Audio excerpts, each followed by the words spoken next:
오늘 우리에게 주시는 하나님의 말씀은 고린도후서 6장 1절에서 2절까지 말씀입니다.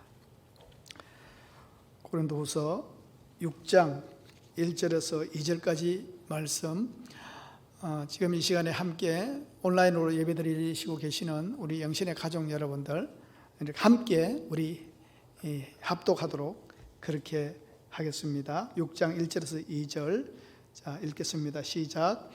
우리가 하나님과 함께 일하는 자로서 너희를 권하노니 하나님의 은혜를 헛되이 받지 말라. 이르시되 내가 은혜 베풀 때에 너에게 듣고 구원의 날에 너를 도왔다 하셨으니 보라 지금은 은혜 받을 만한 때요 보라 지금은 구원의 날이로다. 아멘.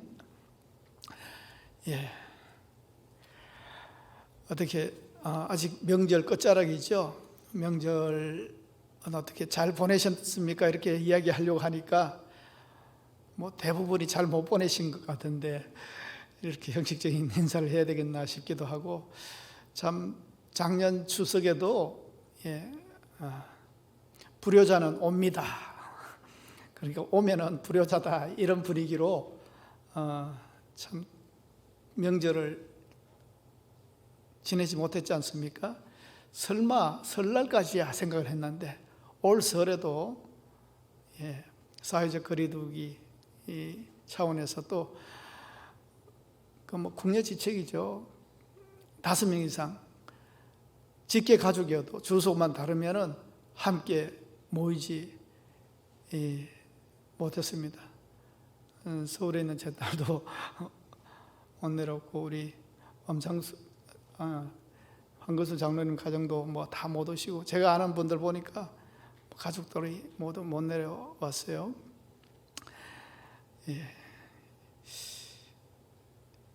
참 이게 다 코로나 전염을 억제시키기 위한 국려지책이었지만은 참 섭섭했습니다. 언제 우리가 그렇게 자연스럽게 당연시하던 그 일상을 회복하는 그런 시간이 올까? 참 숨죽이면서 보내야 되니까 좀 답답합니다. 그리고 또한 교회가 언제쯤 일상의 예배 회복으로 돌아갈까 마음이 조마조마합니다. 광고 시간에도 말씀드렸지만은 당장 내일부터는 많이 완화가 됩니다. 그런데 들어보면은 이 명절 기간에 그냥 가족들에게만 찾아오지 않았지 전국으로 이렇게 또 대이동이 있었던 것 같아요. 그 결과들이 한 주, 2주 사이에 좀 어떻게 나타날까 긴장이 있습니다. 그래서 쉽게 또 우리가 그 예배도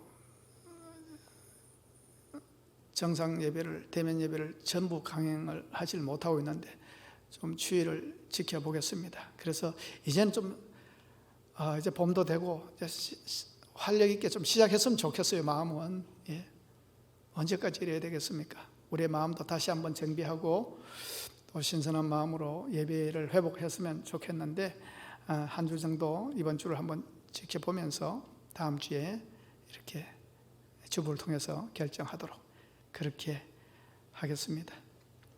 그런데 많은 사람들이 이야기합니다.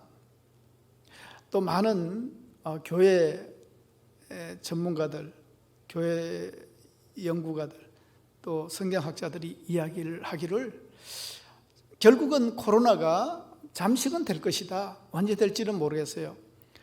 올 후반기가 될지 내년 초반까지 갈지 섣불리 장담은 못하겠습니다. 그러나 이제 백신도 이제 만들어졌고 이제 결국은 좀 이렇게 진정 국면에 들어가지 않겠나 생각은 하는데, 그런데요, 교회는 우리가 코로나 이전으로 돌아갈 수는 없을 것이다. 그렇게 진단을 하고 있습니다. 왜냐하면 우리는 예배는 예배당에서만 드리는 줄 알고 교회를 절대시했잖아요. 그런데 내가 있는 곳이 예배 처소라고 하네. 여기 있어도 예배 드릴 수 있네. 이런 의식들이 이제 은연중에 많이 정착을 했다는 겁니다. 그래서 예배당을 절대시하던 대면 예배에 대한 인식이 좀 식어진 게 사실이고요. 또 언택트 시대가 이제 일상이 되고 또 많이 적응했다는 겁니다. 그래서 온라인 예배라든지 뭐 가상세계에 대해서 조금 이렇게 익숙해졌다는 겁니다. 그래서 설문조사를 통해서 보면은 좀 많은 사람들이 코로나가 진정되고 일상으로 복귀하게 되더라도 계속 온라인 예배를 드리고 싶다. 이런 사람들이 상당수가 있다는 것을 알게 됐습니다. 물론 온라인으로 드리는 예배도 예배입니다. 우리가 있는 곳이 예배의 처소가 될 수 있습니다. 모이지 못하는 초유의 사태에서는 이 온라인 예배는 아주 유용한 도구입니다. 그런데요, 그 시간이 오래 지속되다 보면은 인간의 연약성 그리고 제약성을 봤을 때는 불가피해서 선택하는 예배가 아니라 내 편의로 나뿐인 생각으로 이 온라인 예배를 선호할 수 있겠다는 겁니다. 그래서 불가피한 가운데 드리는 대한 예배로서의 그 온라인 예배가 아니라 그냥 대체 예배로 삼을 위험성이 있다는 겁니다. 마음들이 그렇다는데 어떡하겠습니까? 그래서 교회가 긴장을 하고 여기에 대한 고민도 지금 하고 있는 겁니다. 그러나 여러분 기억하십시오. 교회는요, 여러분 그냥 온라인을 통해서 설교만 들을 것 같으면 얼마나 좋은 설교들이 있습니까? 유튜브를 한번 보세요. 짤막짤막 끊어가지고요, 예배 말씀 뭐 여러분이 원하는 주제대로 다 들을 수가 있습니다. 그러나 교회가 되기 위해서 꼭 필요한 3요소가 있습니다. 뭐냐면 첫째, 케르그마, 말씀의 선포가 있어야 됩니다. 온라인에서 말씀하잖아요. 예, 있습니다. 그 케르그마가 선포되어야 되고요, 또 디아코니아가 실행되어야 됩니다. 뭐냐면은 헌신과 봉사가 있어야 된다는 겁니다. 그리고 또 하나, 코이노니아가 이루어져야 됩니다. 코이노니아가 뭡니까? 교제입니다. 교회라 그러면요, 말씀과 헌신과 봉사와 교제가 있어야, 적어도 이 세 가지는 있어야 교회라고 할 수 있습니다. 그래서 우리가 지금 온라인으로도 예배를 드리고 있지만은 일부러 말씀만, 그렇죠? 그 캡처하는데도 좀 상당히 시간이 걸려요. 좀 이렇게 영상을 예배 설교장 뭐 많은 다른 거 필요 없고 그냥 설교만 듣고 싶어요 하면서 설교만 딱 캡처해 가지고 올릴 수 있습니다. 그러나 함께하고 적어도 떨어져 있지만 교제하기 위해서 이 예배 실황을 다 올리는 겁니다. 그리고 말씀도 같이 읽자고 하잖아요. 그게 다 뭡니까?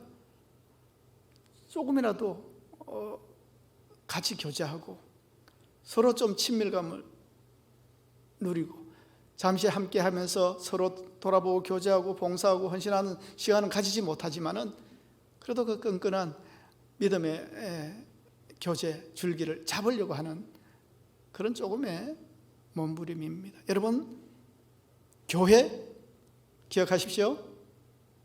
케르그마만 아닙니다.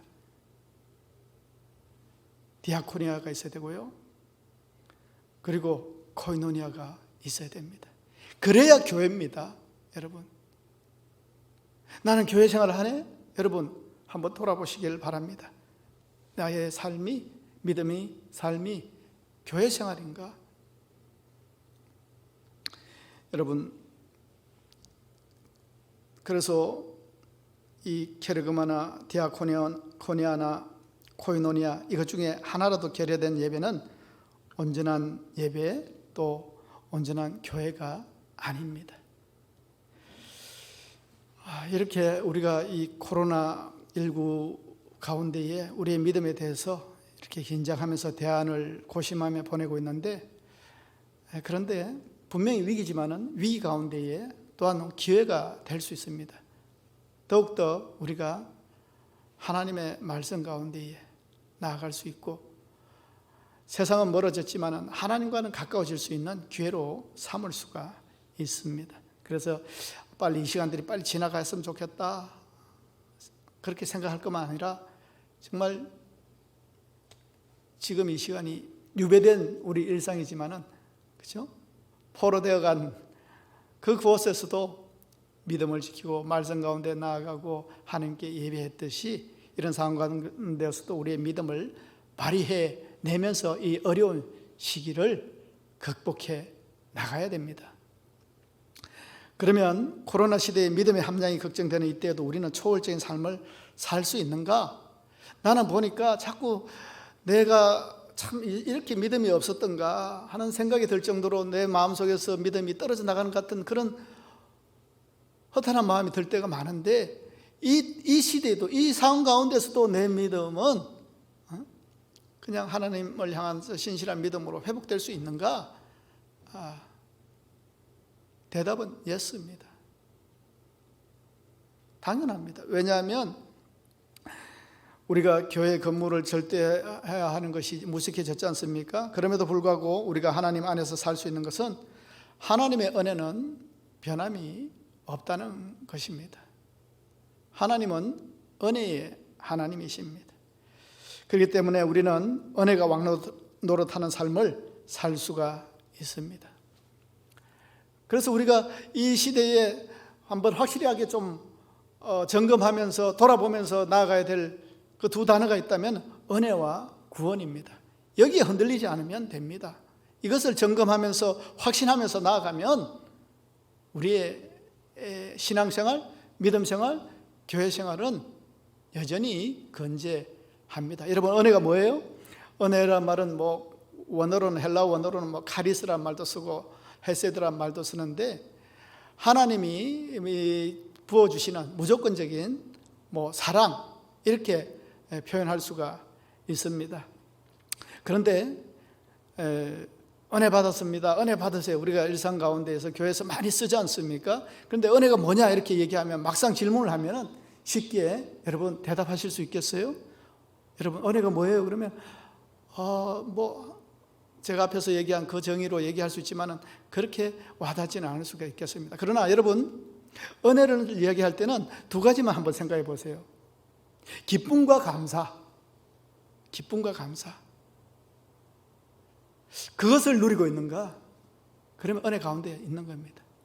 여러분들이 저한테 기분 좋아라고 하는 말인지 어떤 말인지 모르지만 목사님 은혜 받았습니다 그렇게 얘기했을 때 저는 그 사람의 마음을 어떻게 이해해야 돼요? 오늘 말씀 가운데에 참 깨달음이 있고 참 기쁨이 있었구나. 그 기쁨을 전해준 목사님이 고맙고 감사하구나. 그래서 은혜 받았습니다 하는 거구나. 저는 그렇게 이해를 해야 되는 거예요. 기쁨과 감사가 있는가? 하나님의 은혜를 받았습니다.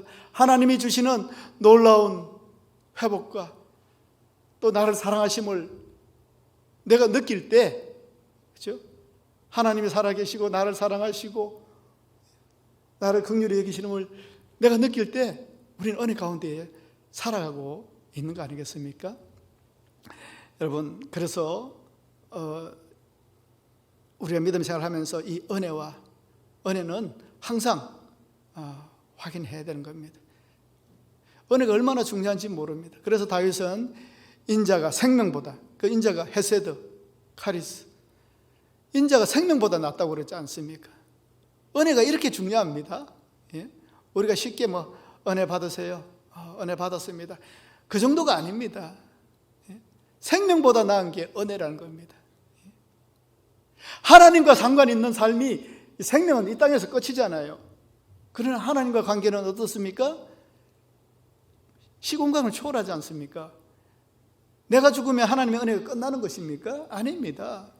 그러니까 생명보다 더 귀한 게 어떤 사람은 천하가 생명이 천하보다 낫다고 얘기하지만은 여러분 사실은 우리는 그렇게 생각하면 안 됩니다. 인자가 생명보다 나은 겁니다. 인자가 하나님의 은혜가 생명보다 나은 겁니다. 그러니까 그 은혜가 내 믿음 생활하는 가운데에 늘 동행해야죠. 함께 있어야죠. 확인되어야 되죠. 예? 오늘 말씀에는요, 이 은혜가 구원과 같이 사용되고 있어요. 은혜와 구원은 신앙의 핵심 키워드 아닙니까? 우리는 코로나로 인한 위기의 시대에도 하나님의 은혜를 확인하며 구원받은 자로서 삶을 늘 확인하며 확신하며 살아갈 필요가 있습니다. 이 지금 상황이 어떠하든지 상관없이 말입니다. 그런데 이 은혜는요, 아무나 받지 못하고 하나님의 사랑을 받은 사람들만 받을 수 있습니다. 우아하죠? 더 정확하게 말하면 하나님이 사랑하지 않는 사람이 없지만은 그 은혜는 차별이 없지만 받아들이는 사람만 받을 수 있다는 겁니다.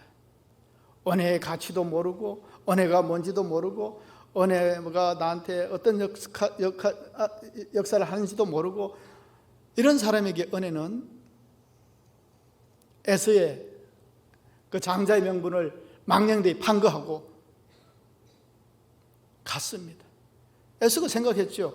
장자의 명분이 나한테 이거 내가 장자라고 하고 장자권이 있다고 얘기하는데 이게 뭐지? 그러니까 그 장자권이 하나님이 부어주시는 그 명분과 권위와 그 위치가 팥죽 한 끗보다 못하는, 그렇게 생각해버리면 그냥 날아가듯이 은혜도 마찬가지입니다. 여러분, 주님이 나에게 어떤 일을 하셨는지 진정으로 아는 사람이 은혜의 사람이 될 수 있습니다. 주님이 나한테 어떤 일을 하셨는데요? 에베소서 2장에 보면 구원받기 이전과 구원받은 이후의 인간의 실상에 대해서 기록해 놓은 게 있습니다. 이걸 본문을 좀 띄어서 해야 되는데 못했네요. 읽어드리면, 그는 허물과 죄로 죽었던 너희를 살리셨도다. 그때의 너희는 그 가운데 행하며 세상 풍조를 따르고 공중의 권세 잡은 자를 따랐으니 곧 지금 불순종 아들들 가운데 역사하느니라. 전에는 우리도 다 그 가운데에서 우리 육체의 욕심을 따라 지내며 육체와 마음에 원하는 것을 하여 다른 이들과 같이 본질상 진노의 자녀이었더니, 여러분, 하나님을 알지 못할 때 내 육신에 마음 내키는 대로 살아갔을 때 그냥 풀려지는 상황 가운데서 이것이 숙명이니 하면서 살아갈 때, 여러분 그때를 기억하십니까? 그러나 허물로 죽은 우리를 그리스도와 함께 살리셨고 너희는 은혜로 구원을 받은 것이니라. 또 함께 일으키사 그리스도 예수 안에서 함께 하늘에 앉히시니 이는 그리스도 예수 안에서 우리에게 자비하심으로써 그 은혜의 지극히 풍성함을 오는 여러 세대에 나타내려 하심이라. 너희는 그 은혜에 의하여 믿음으로 말미암아 구원을 받았으니 이것은 너희에게서 난 것이 아니요 하나님의 선물이라. 여러분, 우리는 하나님께 은혜를 어떻게 받았어요? 선물로 받았습니다. 대가로 받은 것이 아닙니다. 내가 무슨 공로가 있어서 내가 뭐 잘해서 받은 것이 아닙니다. 그랬으면 나는 당당하게 당연히 받아들였을 겁니다. 그런데 내 모습을 알아요. 내 실존의 모습을 절절히 알 때 그 하나님의 은혜는 얼마나 귀하고 얼마나 감사한 것인지 그때서야 우리는 그 은혜의 가치를 느끼는 겁니다. 그래서 은혜 없이는 살 수가 없다고 얘기하는 우리의 고백이 등장하는 겁니다. 여러분, 모든 사람이 죄를 범하였으면 하나님의 영광에 이르지 못했다. 지금도 마찬가지입니다. 참 세상이 좋아졌고 문명이 발달하고 교양도 올라가고 이런 세상을 사는데도 뉴스를 들으면은 아이안 실색하는 사건들이 얼마나 많은지요. 사람이지만은 인면수심의 사건들을 보면서 도대체 우리는 뭔가, 인간이 희망입니까? 꽃보다 아름다워요? 아예 산속에서 짐승을 만나는 게 낫지 사람 만나는 게 무서운 그런 시대를 우리는 살아가지 않습니까? 아무리 정책을 만들어 놓고 또 교육을 하고 또 제도로 예방을 하고 또 양심에 호소하지만은 여전히 세상에는 참 어떻게 사람이 어떻게 그럴 수가 있지? 도대체 사람에게서 어떤 일말의 희망을 찾을 수 없는. 그래서 물론 뭐 어떤 사람은 나는 법 잘 지키는데 그럴 수 있습니다. 예. 실정법은 다 지키는지 모르겠어요. 그러나 하나님의 법 앞에 자신 있는 사람이 있을까? 그 하나님의 법의 잣대로 되면은 우리는 그 앞에서 살아남을 인생이 없습니다. 죄의 삭은 무엇입니까? 사망입니다. 내 운명은 정해져 있어요. 내가 아무리 발악하고 어떻게 해보려고 해도 별 수 없는, 하나님의 은혜로밖에는 살 수 없는 인생인 것을 그때서야 깨닫지 않습니까? 하나님의 은혜가 없으면 안 돼요. 예? 희망이 없어요. 세상에 뭘 우리가 듣기 좋게 희망을 이야기하지만은 하나님의 은혜가 없이는 희망이 없습니다. 하나님이 오케이 해주셔야 희망이죠. 하나님의 은혜와 구원이 내한테서 이루어져야 되죠. 그래서 많은 사람들이 막 구원에 대해서는 관심을 가집니다. 내가 정말 구원받았다는 확신만 있다면 이 세상 정말 확실하게 자신 있게 열심으로 열정으로 살아갈 텐데, 내가 교회를 오래 다녔어도 문제는 내가 구원을 받았는지 안 받았는지 교회 다니면서도 알 수 없다는 거예요. 확신을 못 가진다는 겁니다. 그래서 어느 이단 집단에서는 14만 4천 명에 들어가야 구원을 받는다 얘기하니까 얼마나 열심히 하는지 모릅니다. 여러분 확실히 아십시오. 14만 4천은 상징적인 수입니다. 완전 수를 합친 14만 4천이에요. 그 로마 시대 아닙니까? 그냥 믿음 생활을 하다가 색출되면은 처형당하던 그 시대에 그들끼리만 알던 암호였어요. 구원받는 사람이 14만 4천. 여러분 인구가 우리 70억이죠. 70억 중에 14만 4천만 구원받는다고요? 이전에도 수많은 인구가 있었고 앞으로도 70억을 넘어서 또 죽고 또 사람이 나타나고 이렇게 계속 번복되는데 어떻게 14만 4천 명을 하나님은 그렇게 줄 세우시는 하나님이 아니십니다. 사람이 줄 세우는 거예요. 숫자 좋아하는 거예요. 참 우리나라는 이렇게 등수 매기니까 거기는 막 열심히 하는 것 같아요. 우리의 약한 점을 이단들이 너무 잘한 것 같아요. 14만 4천에 들어야 돼. 그러니까 뭐 모든 직업 버리고 재산 바치면서까지 그 14만 4천에 들려고 그렇게 노력하지 않습니까? 여러분 666도 뭐 짐승에서 아니에요. 그냥 그 당시에 그 황제 그리고 뭐 로마의 그 법에 그 순복하면서 그리스도인들과 그 반하에 살던 그 사람들을 상징하는 숫자들이고, 이 14만 4천에 들어야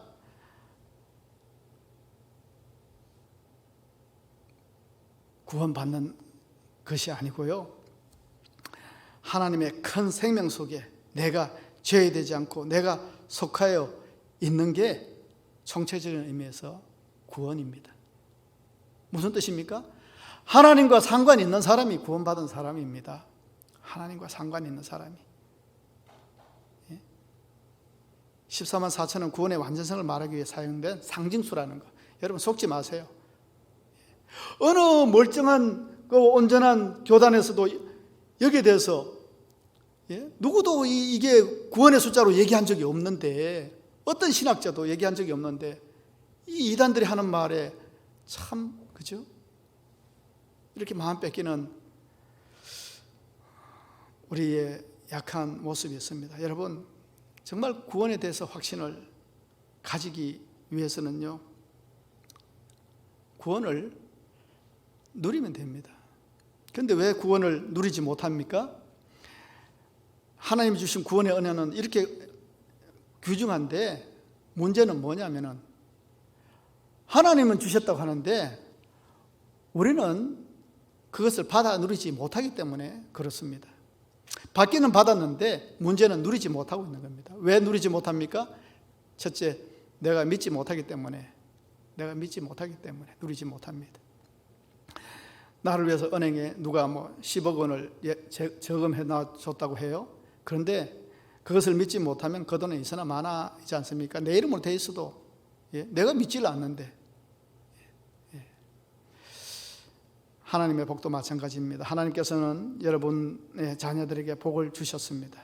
그런데 그것을 믿지 못하면 그 복이 아무리 좋은 것이라도 그림의 떡이 되고 맙니다. 그래서 우리는 은혜에 대해서 좀 고민할 필요가 있어요. 나는 은혜 받은 자인가? 두 번째는 가치의 인정입니다. 이 복에 대한 가치를 인정하지 못하기 때문에 그렇습니다.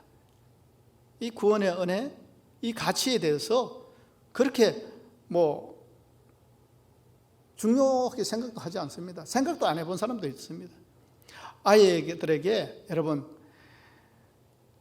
장난감을 가지고 노는 아이에게 다이아몬드를 준다고 해서 애가 놀던 장난감을 휙 뿌리치고 우와 다이아몬드네 이러면서 그렇게 합니까? 그렇게 하지 않아요. 우리는 눈이 막 확 커질지 모르겠지만은 아이들은 거들떠도 안 봐요. 왜요? 가치를 모르기 때문에 그렇습니다. 가치를 모르기 때문에 그렇습니다. 구원의 은혜도 마찬가지입니다. 그 가치를 모르면 주면 좋고 안 주면 할 수 없고 이래 되는 거예요. 돼지 목에 진주란 말도 있지 않습니까? 돼지가 무슨 진주를 목에 걸었다고 자기가 의시 되겠어요? 자기가 원하는 것은 그냥 구유의 음식 그런 거 아니겠습니까? 이와 같이 복에 대한 가치를 알아야 그것을 누릴 수가 있습니다. 하나님께서는 더 귀하다고 생각하시고 주셨는데 정작 받은 쪽에는 복이라고 생각하지 않기 때문에 누리지 못하는 겁니다. 그래서 우리는 하나님께 받은 이 큰 은혜를 위해서 어떻게 해야 되는가? 그럼 어떻게 살아야 되는가? 하나님 주신 복을 어떻게 누려야 되는가? 오늘 성경 말씀의 1절에 뭐라고 말씀합니까? 너희를 권하노니 하나님의 은혜를 헛되이 받지 말라. 첫째, 하나님의 구원의 은혜를 우리가 얻기 위해서 헛되이 받지 말라. 우리 마음의 자세를 보세요. 우리는 헛되이 받고 있지 않습니까? 여기 헛되이 받지 말라는 말은요, 헛된 것으로 그렇게 가치가 없는 것으로 허사로 돌리지 말라는 겁니다. 하나님의 은혜를 감사하지 않고 그 은혜를 소중하게 간직하지 않고 값진 것으로 생각하지 않고 예사롭게 흔하게 받을 수 있는 것으로 생각하지 말라는 겁니다. 왜냐하면 그 선물을, 구원은 하나님의 선물이라고 했잖아요. 받는 사람은 선물을 어떻습니까? 아유 감사합니다 하고 받으면 되지만은 그 선물을 준비하는 사람은 땀이 있어요. 경제적으로도 또 좀 지출이 나가야 되고요. 어떻게 하면 그 사랑하는 사람을 위해서 좋은 거 주려고 발품도 팔았을 수도 있고요. 그런 겁니다. 그런데 받는 사람은 아유 이런 거 우리 집에 많은데 이러 하듯이 뭘 이런 것밖에 하듯이 아니라는 겁니다. 헛되이 받지 말라는 겁니다. 이 선물을 준비하기 위해서 하나님께서는 독생자 예수를 우리에게 주시기까지 우리를 사랑한 그 희생이 있었는데 그것을 몰라주고 아무렇지도 않은 채 헛되이 받으니 내가 너희들 살리려고 내 독생자 예수를 너희들에게 주기까지 너희들을 구하고 싶은 이런 간절한 사랑으로 너희를 구했는데 이 은혜를 가벼이 여기고 헛되이 여기고 허사로 돌릴 때 이 은혜는 은혜가 되지 않습니다. 이제 다음 주 수요일부터 이번 주 돌아온 수요일부터 제의 수요일 그 주님의 은혜가 얼마나 크기에 40일 동안 그 은혜를 우리가 좀 곰곰이 묵상하면서 그 은혜가 내 것이 되도록 보내자는 절기가 사순절 아닙니까?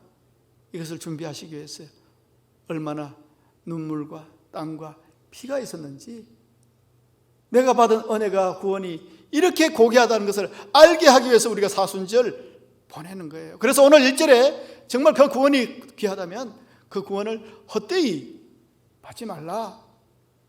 하나님은 너희를 위해서 큰 희생을 치렀어. 이렇게 말씀을 하시는 겁니다. 보통 희생이 아닙니다. 선인을 위해서, 의인을 위해서 죽는 사람이 간혹 있습니다. 예? 그러나 정말 우리가 죄인 되었을 때에 우리가 뭐 볼 거 있었는데, 죄덩어리였는데 그냥 벌을 줘도 마땅한 우리 모습을 버리지 않으시고 주님께서 우리를 사랑해 주시기 때문에 우리가 사는 겁니다. 그것을 절절히 우리가 확인한다면 여러분, 은혜를 헛되이 받을 수가 없죠. 예? 성경 퀴즈대회 때 하나님은 왜 우리를 사랑하셨을까요? 하니까 어느 아이가 썼어요. 답을 썼어요. 글쎄 말입니다. 예? 왜 사랑하시지? 예? 글쎄 말입니다. 여러분, 왜 사랑하세요?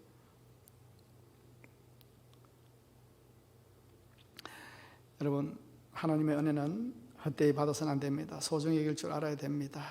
또한 은혜를 저버린 자가 되지 말아야 됩니다. 귀하게 받은 은혜를 쏟아버린 자가 되지 말아야 합니다. 그래서 우리가 하나님께 받은 이 큰 은혜를 위해서 어떻게 살아야 되느냐? 두 번째로 그 은혜를 늘 사모해야 됩니다. 헛되이 생각하지 말고요. 또 사모해야 됩니다. 2절에 어떻게 말씀하고 있어요? 이르시되 내가 은혜 베풀 때에 너희에게 듣고 구원의 날에 너를 도왔다 하셨으니 보라 지금은 은혜 받을 만한 때요 보라 지금은 구원의 날이로다 라고 말씀하셨습니다. 은혜 중에 최고의 은혜가 구원의 은혜입니다.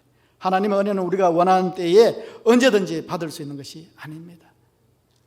하나님께 은혜 베푸실 때가 있습니다. 언제가 은혜 받을 때입니까? 지금이라는 겁니다. 지금 은혜 받아야 됩니다. 지금 예배드리는 이 시간에도 막 은혜 받아야 돼요. 목사님 말씀에 은혜가 없으면은 막 찬양을 하면서도 은혜 받고 오늘 참 이렇게 하나님 여기에서 예배드리니 너무 좋아요 하면서 감탄하면서 막 은혜와 모든 것을 은혜화해야 됩니다. 은혜가 내 삶 가운데 살아있게 해야 돼요. 언제요? 지금.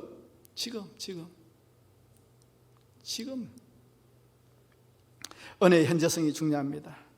신앙의 골드타임 언제요? 지금. 순금보다 더 귀한 지금. 사단은요, 우리가 이 지금, 당장, 현재를 막 연기하게 해요. 유혹합니다. 다음에 하라고 얘기합니다. 그러나 성경은 은혜의 날은 바로 오늘이라고 합니다. 왜 그렇습니까? 내일은 우리의 날이 아닐 수 있습니다. 우리는 잘도 계획 세우죠. 내일 몇 시에 일어나서 뭐 하고, 4월 달에 뭐 하고, 내년에는 뭘 하고, 10년 프로젝트 계획성 있게 살아야 되죠. 그러나 야고보는 이렇게 증거합니다. 내일 일을 너희가 알지 못하는도다. 너희 생명이 무엇이냐? 너희는 잠깐 보이다가 없어지는 안개니라. 얼마나 큰 용기인지 모릅니다. 어떻게 내일을 계획하는 건 맞습니다. 그러나 하나님이 허락하지 않으시는 내일은 없다는 겁니다. 그러니 지금 은혜 받을 만한 때에 은혜를 간절히 사모하시길 바랍니다. 모든 것을 은혜화하시길 바랍니다. 감사와 기쁨 가운데에 살아내려고 노력해야 됩니다. 마지막으로 우리는 하나님께 받은 이 큰 은혜를 위해서 어떻게 해야 된다고요? 3절에 한번 보십시오. 우리가 이 직분의 비방을 받지 않게 하려고 무엇이든지 아무에게도 끓이지 않게 하고. 여러분, 하나님이 큰 은혜가 내 삶 가운데에 녹아있고 내가 은혜 받은 자로서 구원받은 자로서 살기 위해서 어떻게 해요? 무엇이든지 아무에게든지 끓이지 않게 하고. 여기 직분은 뭡니까? 우리가 이 직분이 바로 믿는 자로서의 직분입니다. 화해의 직분일 수도 있고 전도의 직분이기도 합니다. 사도 바울은 우리가 이 직분이 비방을 받지 않게 하려고 무엇이든지 아무에게든지 끓이지 않게 살아가려고 노력했다는 겁니다. 왜 그렇습니까? 이 귀한 은혜를 나만 구원받는 것이 아니라 많은 사람들이 이 은혜를 누리게 하기 위해서 나를 본받으라 하는 삶으로 살았다는 겁니다. 그러니까 우리는 지금 잘못 살고 있는 거예요. 교회를 그렇게 생각합니까?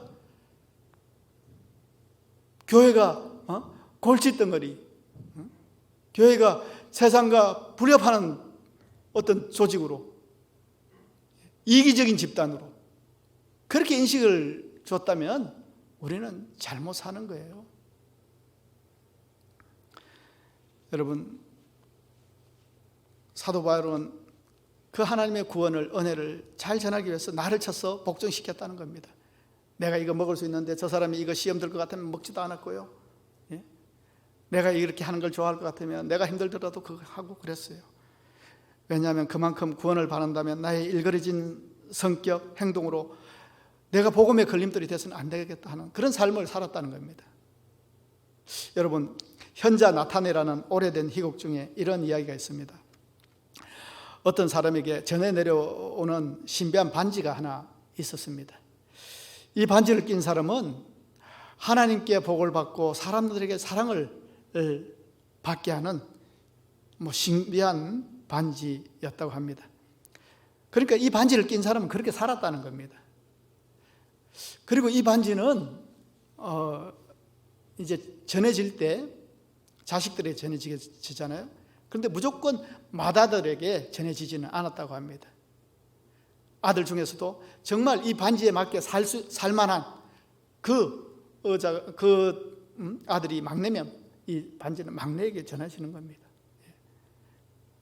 그런데 한 사람이 이제 죽음을 앞두고 이제 반지를 건네줘야 되겠는데 그에게는 세 아들이 있었습니다.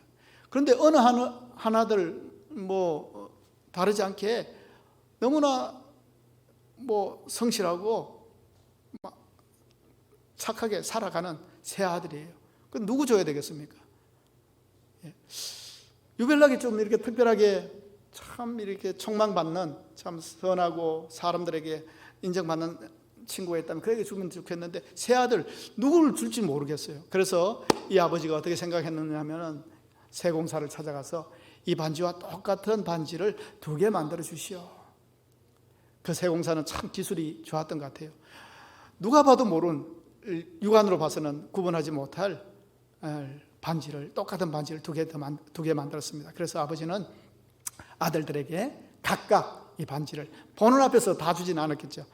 자, 이 반지를 너에게 준다 하면서 주고 다음엔 또 어느 아들에게 주고 해서 세 아들에게 줬죠. 아버지가 돌아가셨습니다. 아들들은 그 반지, 무슨 반지를 해야 될까요? 절대 반지의 반대말이 되겠죠. 그 선한 반지를 자기가 받았다고 생각해서 좋아했는데 보니까 이 형도 끼고 있고 저 형도 끼고 있는 거예요. 그러고 보니까 다 같이 끼고 있는 거예요. 아니 어떻게 된 거냐? 그러면서 서로 이야기하는 거예요. 내게 진짜다. 아니다, 내게 진짜다.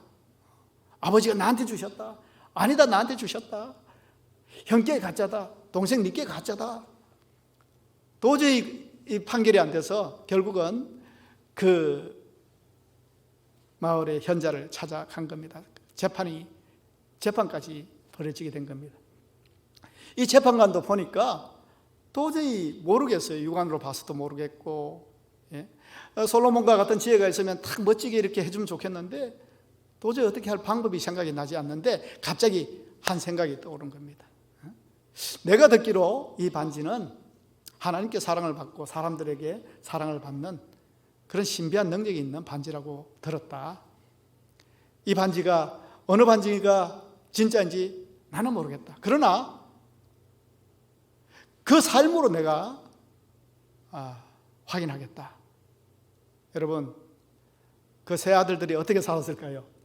내 반지 끼고 있는 반지가 그 진짜 반지가 되게 하기 위해서 얼마나 성실하고 착하고 선하게 서로 살아냈겠습니까? 바로 그겁니다. 이 반지 이야기가 주는 교훈이 바로 나는 구원을 받았는가, 구원받지 못했는가에 대한 답을 줄 수 있습니다. 여러분, 제가 여러분들 보고 권사님은 구원받았습니다, 어느 권사님은 구원받지 못했습니다, 이런 얘기 할 수 없습니다.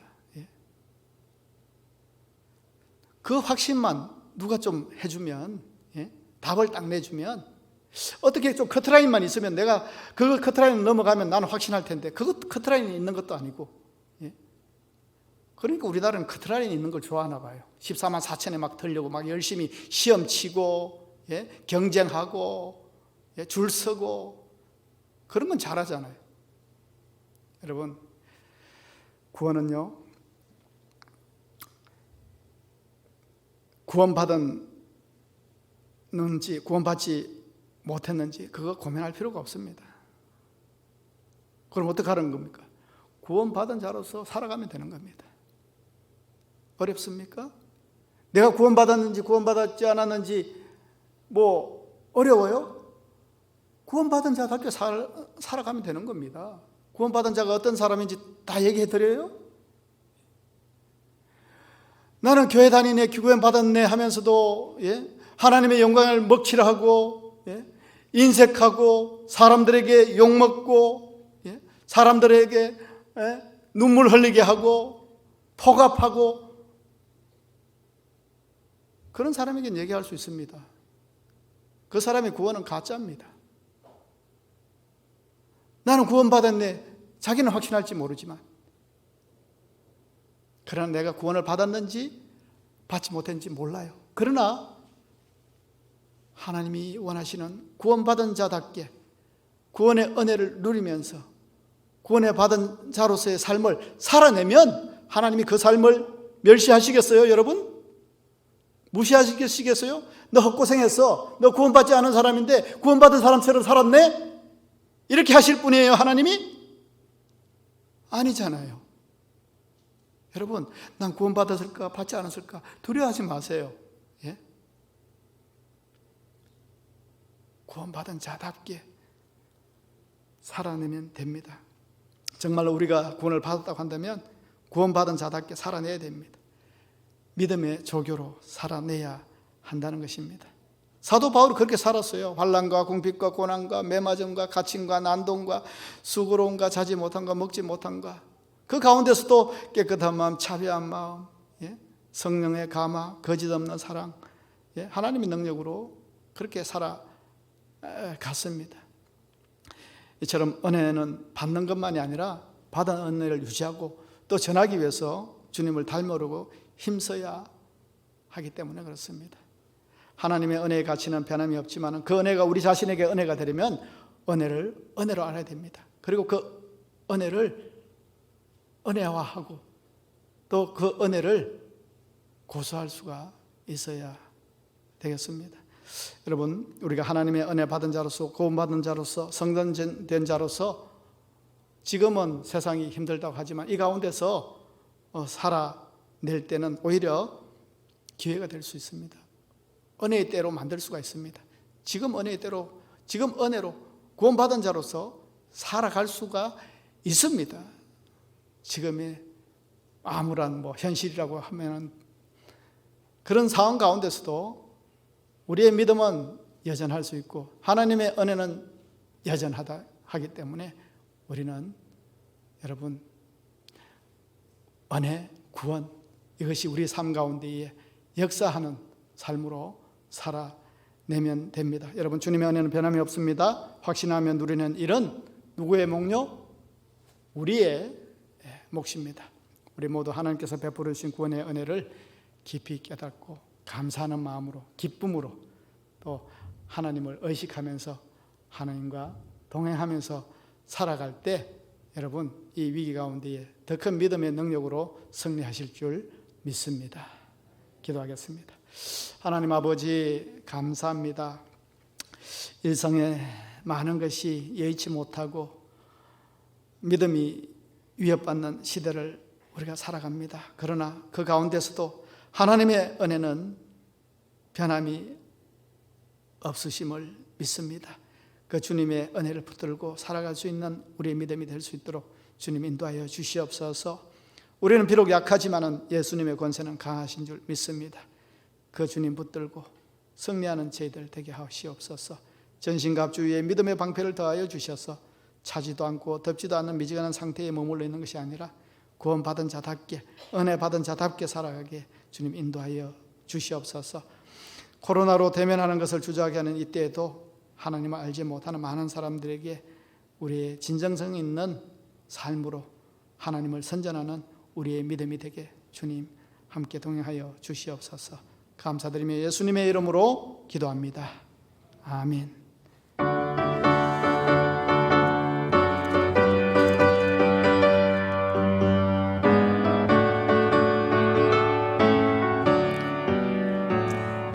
죄악 길에서 목자 없는 양같이 모든 사람 길 찾아 헤맨다. 자비하신 하나님 독생자를 보내서 너를 지금 부르니 나오라. 이때라 이때라 저의 긍휼 받을 때가 있다. 주께 나와 겸손하게 아뢰라. 구원함을 얻으리 험한 십자가 위에 달려 돌아가신 주 다시 살아나셨네. 기쁘다. 죄인 구원하실 때 어서 주께 나와 그 신을 구하라 구하라. 이때라 이때라 저의 긍휼 받을 때가 있대라. 지금 주께 나와 겸손하게 아뢰라. 구원함을 얻으리 주의 귀한 말씀에 생명 있나니 주님 너를 용서해 주신다. 주가 부르실 때에 힘과 정성 다하여 주의 은혜 받으라 받으라. 이때라 이때라 저의 긍휼 받을 때가 있대라. 주께 나와 겸손하게 아뢰라. 구원함을 얻으리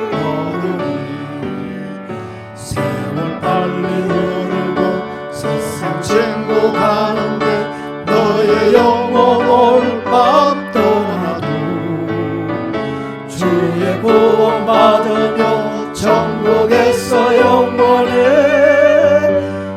함께 살리라 살리라. 이때라 이때라 저의 긍휼 받을 때가 있대라. 지금 주께 나와 겸손하게 아뢰라. 구원함을 얻으리. 하나님 아버지 감사합니다. 명절 끝날에 주의 몸된 성전에서 예배하게 하시고 또 온라인으로 함께 예배하게 하시며 주님의 은혜를 묵상하게 하시니 감사를 드립니다. 또한 특별히 이 귀한 날 주님께 나올 때에 하나님께서 우리에게 주신 은혜를 감사하는 마음으로 드려지는 그 예물 주님 함량하여 주시고 하늘의 복을 부어주시고 충만케 하시는 은혜로 나가는 귀한 헌금이 될 수 있도록 주님 인쳐 주시옵소서. 모든 것 진심으로 감사해서 기쁨으로 자원하며 헌신하는 마음으로 드려지게 하시고 하나님만이 내 인생의 주인이시며 소망이시며 목적임을 고백하는 신앙적 헌신으로 드려지는 예물 되게 하옵소서. 항상 주님 주신 은혜로 드려지게 하시고 주실 은혜를 믿고 드려지는 예물이 되게 주님 인쳐 주시옵소서. 감사드리며 예수님의 이름으로 기도합니다. 아멘. 할렐루야. 예, 너무 반갑습니다. 기도해 주시길 바랍니다. 이제 좀 온전한 예배가 좀 회복될 수 있도록 한 주를 좀 잘 보내서 다음 주에는 좀 정말 시작했으면 좋겠는데, 예, 우리 함께 기도하면서 기다리자고요. 우리 서로 격려하며 인사하겠습니다. 은혜 많이 받으세요. 예, 은혜 많이 받으세요. 예, 다 같이 일어나셔서 635장 찬양합니다.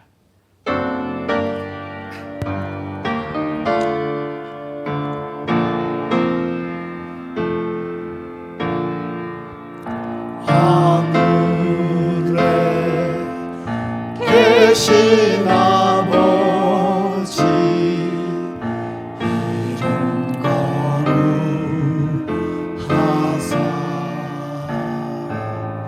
주님 나라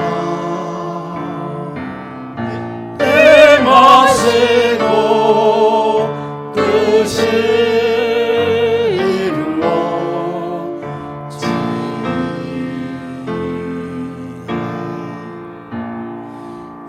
일용할 양식 주시고 우리들의 근죄 다 용서하옵시고 또 시험에 들게 하시고 악에서 구원하소서. 내게 주의 나라 주의 권세 주의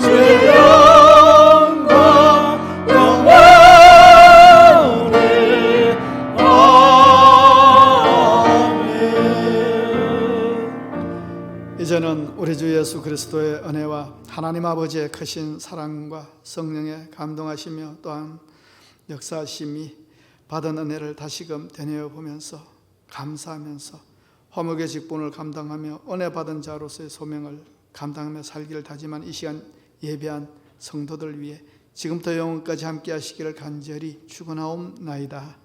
아멘.